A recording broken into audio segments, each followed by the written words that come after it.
Via Carpaneda sorvegliata speciale, dalla sindaca in persona che promette di potenziare i controlli della Polizia Locale dell'Unione Terre Retrone nell'attraversamento pedonale utilizzato dagli studenti del plesso scolastico che collega la strada a via Manzoni.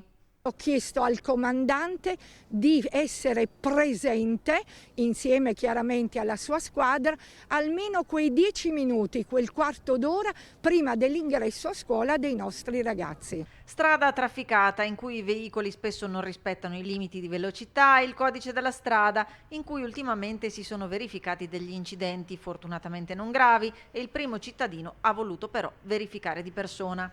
Visto che nell'arco di 2 mesi sono stati investiti 2 ragazzini, ho voluto verificare personalmente la mattina l'intensità del traffico e anche, devo dire, le distrazioni.